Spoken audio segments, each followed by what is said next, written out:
네, 오늘 주보에 우리는 어떻게 선한 삶을 살 수 있는가라는 책의 내용을 좀 소개를 했습니다. 미국의 예일대에서 철학적 신학을 가르치는 존 헤이 교수님의 책인데요.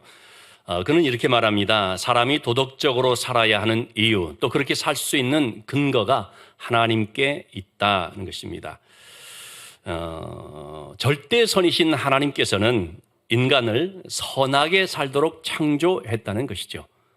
그러나 실제 우리의 삶의 모습을 보면 어떻습니까? 그와는 많이 다르죠. 왜 우리는 그렇게 살고 있지는 못한가?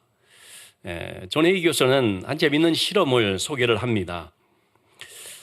경제학 개론과 천문학 개론을 듣는 학생들, 이 수강생들을요, 수강 전과 수강 후에 똑같은 질문을 하면서 좀 비교를 하게 됐는데요. 봉투가 하나 떨어져 있습니다. 거기에는 주소가, 소유자의 주소가 적혀 있고 안에는 100불, 100달러, 그러니까 우리 돈으로 뭐 한 10만 원이라고 하십시다. 그 돈이 든 봉투, 그렇지만 주인의 이름이, 주소가 적혀 있습니다. 자, 이런 봉투를 발견했을 때 어떻게 할 것이냐 질문을 던졌습니다. 경제학 개론을 듣는 수강생이나 천문학 개론을 듣는 수강생들이 그 수강 전에 이 질문을 받았고, 그리고 수강을 마친 뒤, 그러니까 학기 말에 똑같은 질문을 받았는데 처음에 이 질문을 받았을 때는 둘 사이에 별 차이점이 없었다고 합니다. 그런데 수강을 다 하고 난 뒤에 똑같은 질문을 했더니만 그 돈을 그냥 내가 갖겠다라고 하는 학생들이 경제학 개론을 듣는 학생들 중에서 월등히 많았다는 것입니다. 아니, 어떻게 이런 차이가 생겼나 보니까 인간의 행동의 동기는 근본적으로 이기주의적이다라는 이론을 경제학 수강생들이 배웠기 때문에, 그러자 그 수강을 하기 전과 한 후가 생각이 완전히 달라져 버린 것이죠. 내가 이거 가져도 되는구나. 우리식으로 이런 얘기들 있지 않습니까? 리처드 도킨스라는 사람이 쓴 그 책이죠. 그 이기적 유전자. 인간은 진화의 산물이기 때문에 그 진화로 말미암아 인간은 이기적이 되었다. 그러니까 내가 이기적인 것은 내 책임이 아니고요, 유전자가 그렇게 되었다는 거예요. 진화해서 그렇게 됐다는 거죠. 여러분, 그런 식으로 말하게 되면 내가 무슨 죄를 지어도 아무 잘못이 없습니다. 왜? 내가 그렇게 만들어졌고 내가 그런 유전자를 가졌으니까, 진화의 결과로 내가 이렇게 됐으니까 나 책임 없다, 이런 식으로 발뺌을 할 수가 있게 되는 것이죠. 여러분, 그래서 우리가 이 세상에서 어떤 교육을 받느냐, 누구를 통해서 배우느냐 하는 것이 굉장히 중요한 문제입니다. 아무리 하나님께서 선한 일을 위해서 사람을 창조했다고 할지라도 이 세상 속에서 잘못된 가치관, 이기적이고 자기중심적이고 세속적인 그런 가치관으로 물들어 있는 교육을 받고 난 뒤에는 사람이 점점 변해져 가버리는 것이죠. 그래서 자기만을 생각하고 남에 대한 배려는 없고 얼마든지 그럴 수가 있는 거죠. 그런 점에서 우리가 무엇을 통해서 배우는가 굉장히 중요한 문제입니다. 우리는 뭘 통해서 배워야 됩니까? 성경을 통해서 배워야 됩니다. 성경을 통해서 배울 때 우리는 하나님이 내 인생의 주인이라는 사실을 깨닫고 그 하나님을 섬기며 또 하나님을 의지하는 삶을 살게 되는 것입니다. 동시에 또한 내가 다른 사람을 돕는 선한 일을 위하여서 사는 자가 되는 것입니다. 오늘 본문의 말씀을 통해서 바로 그와 같이 하나님을 의지하며 또 다른 사람을 돕는 바울의 모습을 우리가 발견할 수가 있습니다. 지난 시간에 바울은 로마 황제에게 상소함으로 이제 로마로 가게 되었다는 그런 말씀을 드렸는데요. 자, 바울은 로마로 가게 되는데, 그런데 자유의 몸으로 풀려서 가게 되는 것이 아니라 죄수의 몸으로 가게 됩니다. 그래서 죄수 호송선을 타고 가게 되는데, 원래 처음에 탄 배는 아드레무테노라고 하는 그런 좀 작은 배였습니다. 자, 그걸 타고서 3절에서 6절까지의 말씀을 보면요, 가이사라에서 출발을 하는데 시돈이라는 곳에 먼저 정박을 한 다음에 잠시 쉬고 그 다음에 떠나서 이제 맞바람을 피하여서 구브로 해안을 의지해서 항해하다가 길리기아와 밤빌리아 바다를 건너서 루기아의 무리라고 하는 도시에 정박을 하게 됩니다. 거기에 딱 멈춰섰을 때 거기서 배를 갈아타게 됩니다. 한마디로 말하면 국내선에서 국제선을 갈아타는 격이라고도 볼 수가 있겠습니다. 그 지역을 다니고 있는 이탈리아로 가는 알렉산드리아라고 하는 이 배는 아프리카, 특별히 애굽 이쪽에 곡식을 잔뜩 실어서 이제 이탈리아 로마로 가는 굉장히 큰 배라고 할 수가 있는데요. 그 배를 딱 만나게 되니까 이제 거기에 또 사람들이 이제 배를 바꿔 타서 다 오르게 됐습니다.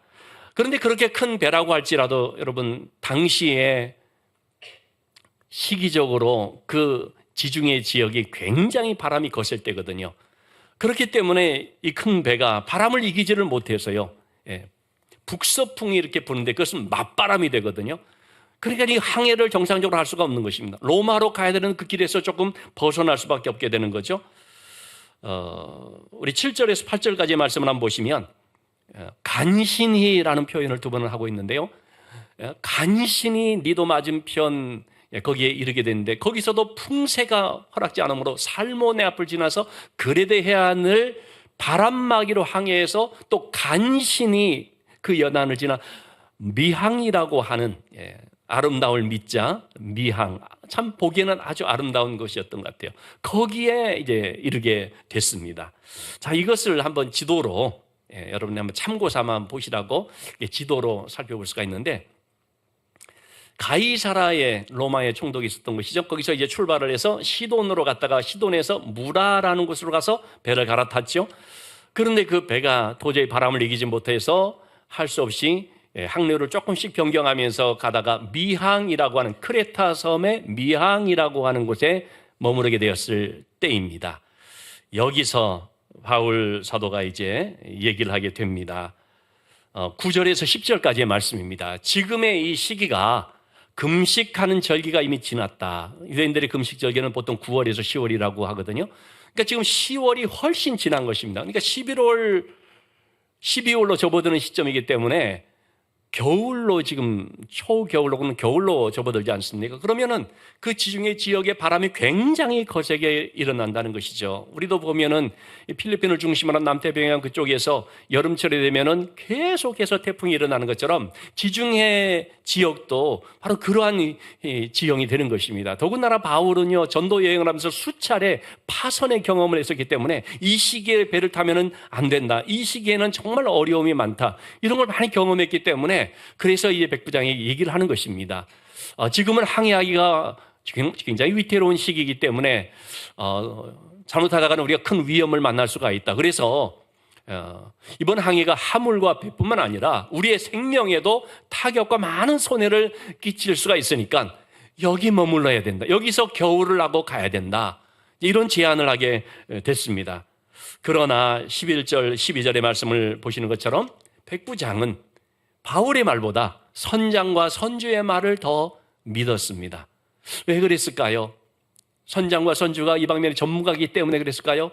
그렇지가 않습니다.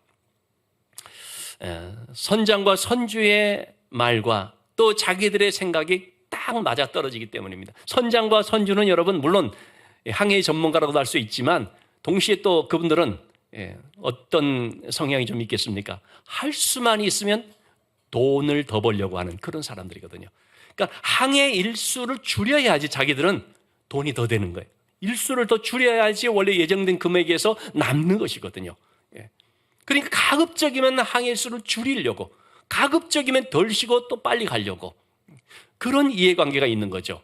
또한 그 배에 탄 사람들, 군인들을 비롯한 사람들은 이왕이면 좀 더 넓고 편한 곳에서 겨울을 나고 싶어서, 이 미항이라는 것은 좀 작아서 불편하기 때문에 베닉스라고 하는 항구로 가서 겨울을 지내면 더 좋겠다.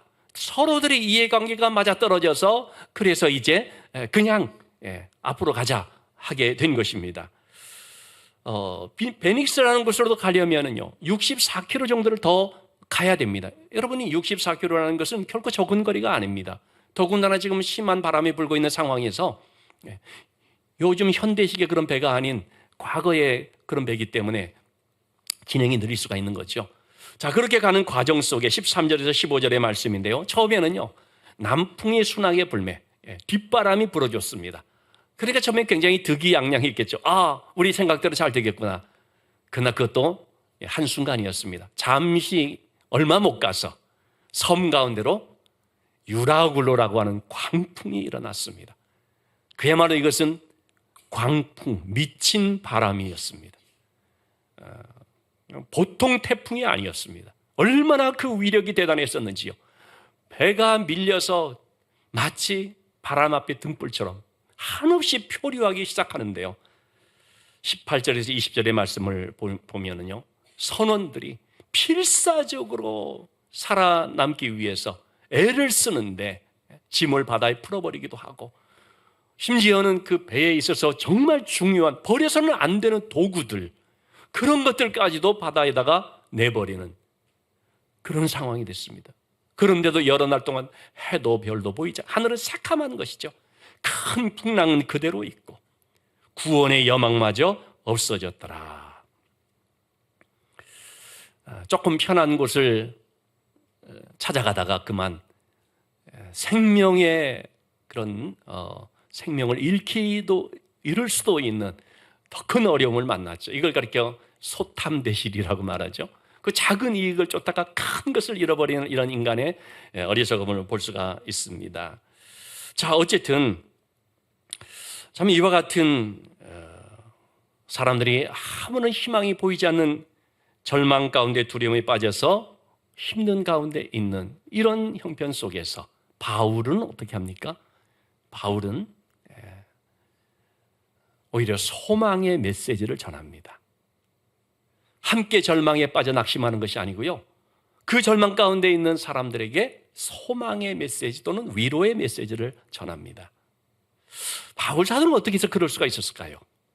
오늘 말씀을 통해 두 가지를 좀 보고자 합니다. 첫째는요, 이 배 가운데 하나님이 함께 하심을 믿었기 때문입니다. 풍랑이 있는 바다지만, 그 가운데 표류하는 배지만, 그러나 하나님이 나와 함께하고 계시다. 그 하나님이 이 가운데 함께 하신다는 것을 믿는 것이죠. 아무리 풍랑이 거세다 할지라도 풍랑조차 이걸 주관하시는 분은 하나님이라는 거죠. 그 하나님을 바라보자 소망을 갖게 되는 것입니다. 여러분, 우리가 무엇을 바라보냐 하는 것이 참 중요한 문제입니다. 풍랑을 바라보는 것과 풍랑을 주관하시는 하나님을 바라보는 것은 완전히 다른 거죠.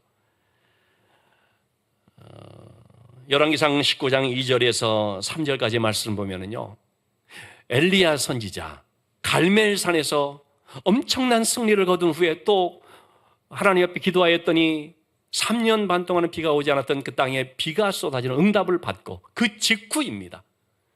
그 큰 승리를 거둔, 너무나도 막 그냥 은혜가 충만한 그런 때인데, 그때 이세벨이라고 하는 이 왕비가 엘리야의 목숨을 찾겠다, 엘리야의 목숨을 그냥 두지 않겠다, 위협을 하게 되자 3절 말씀 나오는 것처럼 엘리야는 이 형편을 보고 자기 그 상황을 본 것입니다. 그 무서운 이세벨을 보고 자기가 죽을지도 모른다는 그런 힘든 풍랑 같은 이 상황을 보고, 그래서 도망을 가고 광야로 가서 엎드려서 하나님 앞에 제 목숨을 그냥 걷어가십시오, 저를 그냥 데려가십시오, 낙심한 가운데 침체에 빠진 모습을 볼 수가 있습니다. 또 한 사람, 마태복음 14장 29절 30절에 보면은요, 베드로를 좀 생각해 볼 수가 있는데, 예수님 말씀을 따라서 물 위로 걸어가지 않습니까? 얼마나 놀라운 사건입니까? 얼마나 놀라운 일을 지금 경험하고 있습니까? 그런데 그런 가운데서도 베드로가 바람을 보고 걸어가고 있는데 바람이 뭐 있었겠죠. 그러니까 그걸 보는 순간 무서워 빠져가는 것입니다. 여기서 엘리야나 베드로가 보고 그랬는데, 이 보다라는 말은 마음을 빼앗겨 버리다라는 뜻입니다. 그냥 보다라는 것이 아니고, 여러분, 우리가 볼 수가 있지 않습니까? 그런데 그것에 마음을 빼앗기는 것은 다른 차원이거든요.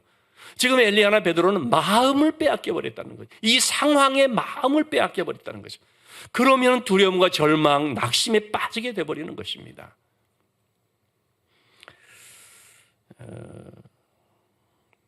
마가복음 4장 37절 39절의 말씀, 우리는 분명하게 알아야 될 사실이 있습니다. 풍랑이 일어났는데, 여러분이 풍랑이 일어나자 그 배에 탄 제자들이 죽겠다고 아우성을 치죠. 풍랑만을 보니까, 풍랑의 마음을 빼앗기니까. 그런데 그 배는 지금 누가 타고 있습니까? 예수님이 타고 있다는 것입니다.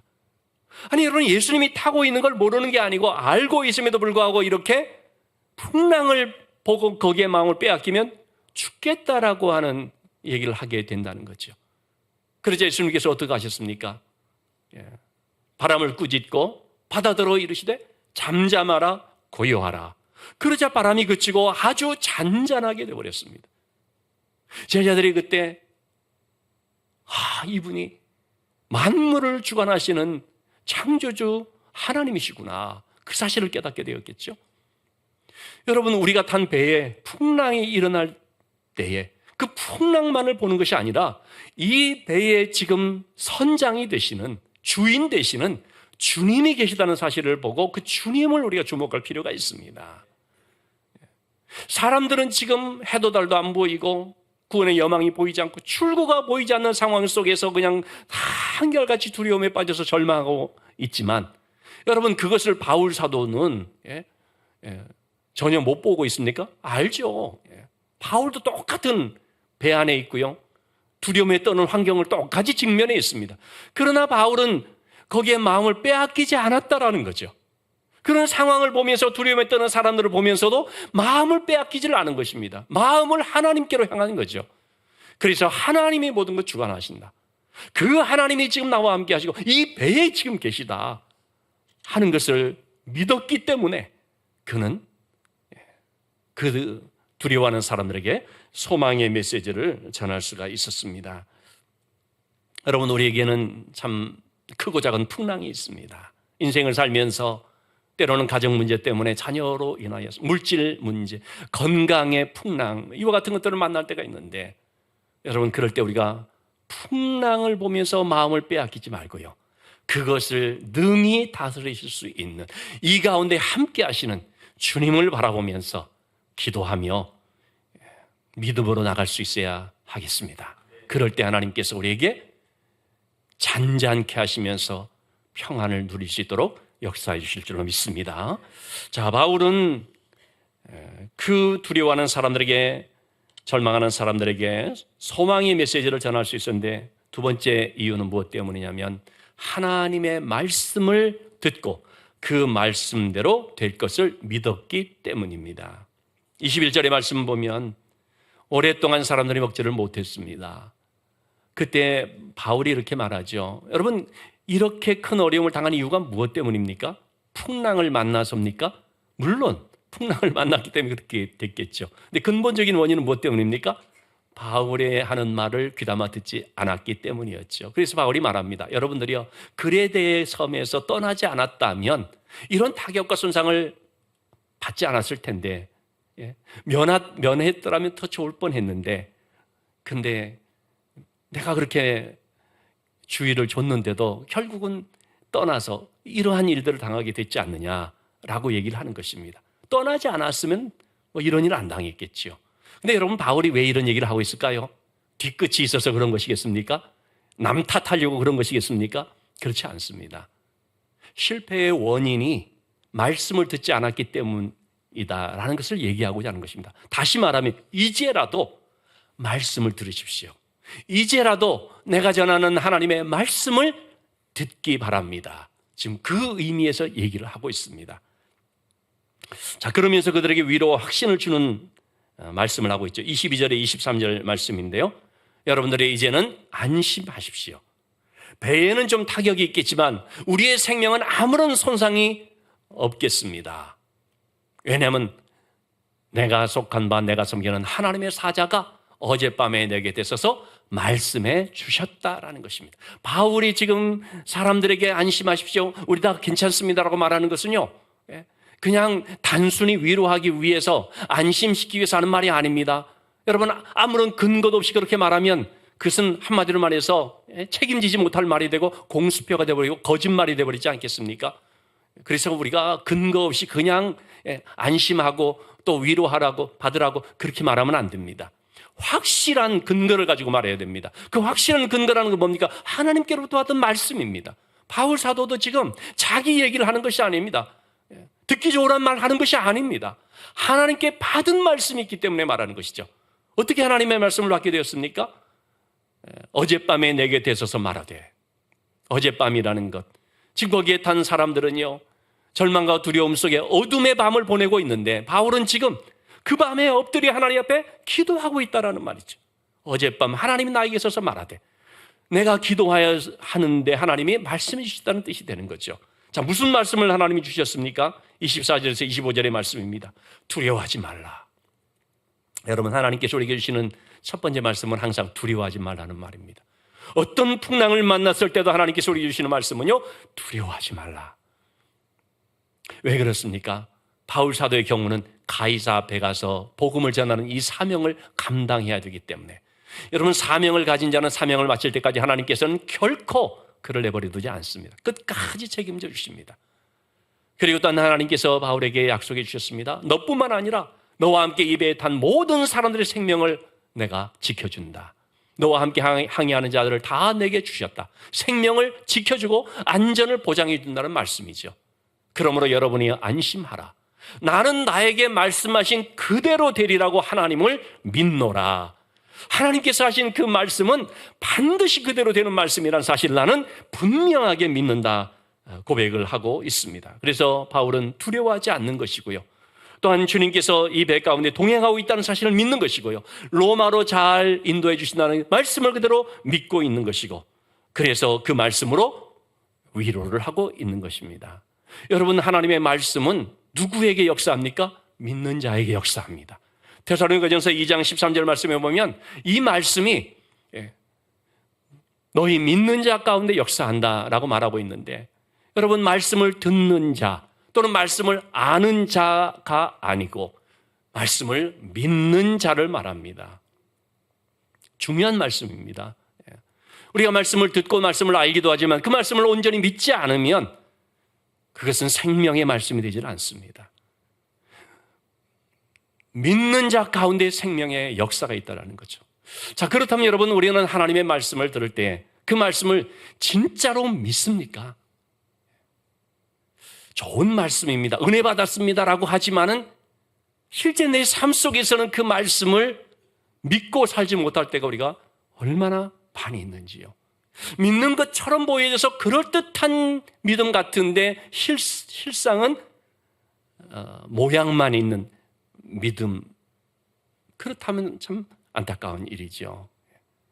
모양은 그럴듯한데 그런데 생명이 없는 경우들 있습니다.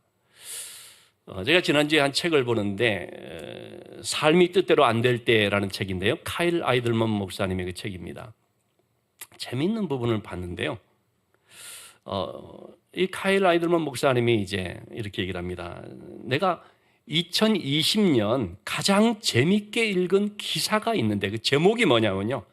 캘리포니아 주에 있는 한 분인데 2년간 물을 준 식물이 가짜라는 걸 알고 충격에 빠진 엄마, 그렇게 되어 있습니다. 카일 엘크스라고 하는 엄마인데요.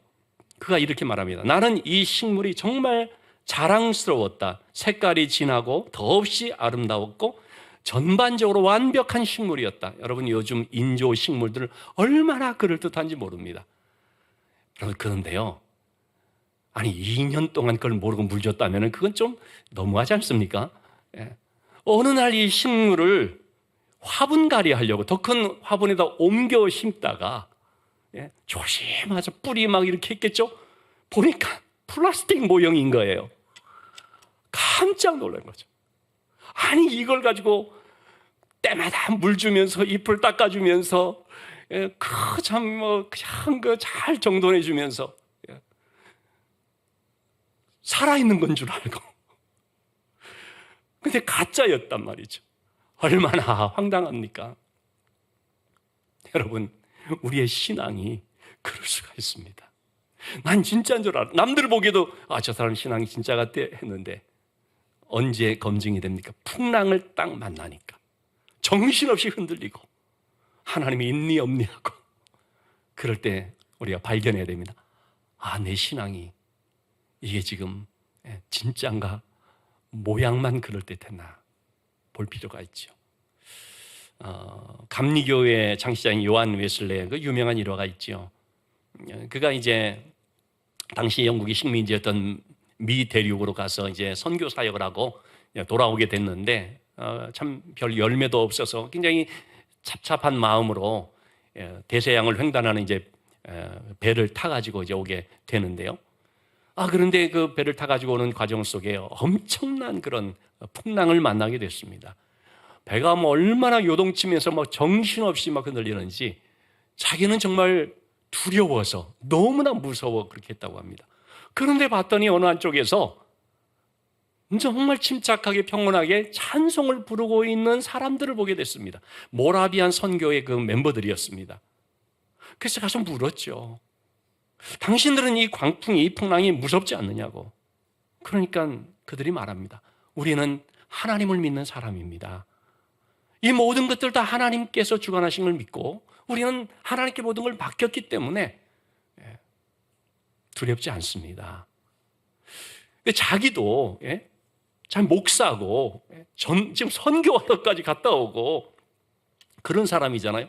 아니 그런데 이 사람들이 믿는 하나님하고 내가 믿는 하나님이 왜 이렇게 다른가? 이들의 신앙과 내 신앙이 왜 이렇게 다른가? 굉장히 충격을 받았습니다. 그러면서 자신에게 믿음이 없다는 사실을 발견하게 됐고 또한 내 신앙은 이론적인 신앙이다 하는 것을 깨닫게 되었죠. 이 모라비안 교도들을 만나는 걸 통해서 이 요한 웨슬리의 신앙이 확 바뀝니다. 그리고 그때 비로소 거듭남의 은혜를 체험하는 성령 체험의 은혜가 주어지죠.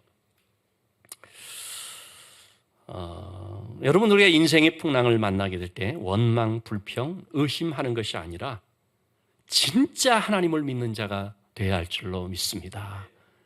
이 상황에 하나님이 나와 함께 하시고 이 모든 것 하나님이 주관하고 계시다. 이걸 우리가 이론적으로 아는 것이 아니고 진짜 믿는 것입니다. 여러분 하나님은 누구와 함께 하십니까?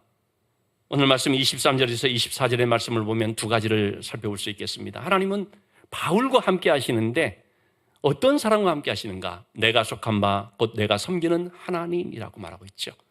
하나님은요 하나님께 속한 사람, 하나님을 섬기는 사람과 함께 하십니다. 하나님께 속했고 하나님을 섬긴다는 것은 하나님을 나의 주인으로 안다는 것입니다. 하나님은 그들의 하나님이 되시고 그들과 동행하십니다.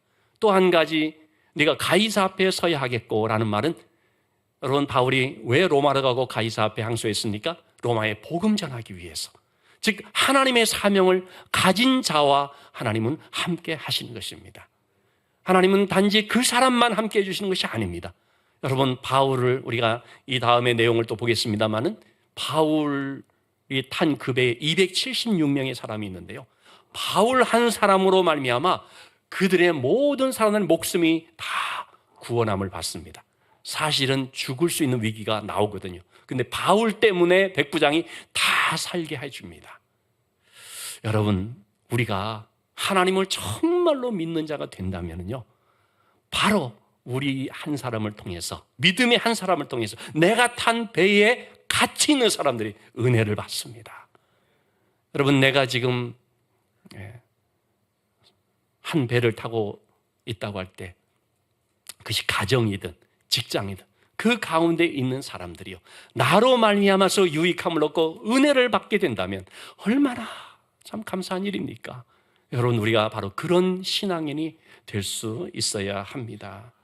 우리의 인생은 항해하는 것과 같다고 할 수가 있죠. 내 평생에 가는 길 순탄하여 늘 잔잔한 강 같을 때도 있고 큰 풍파로 무섭고 어려운 순간을 만날 때도 있죠.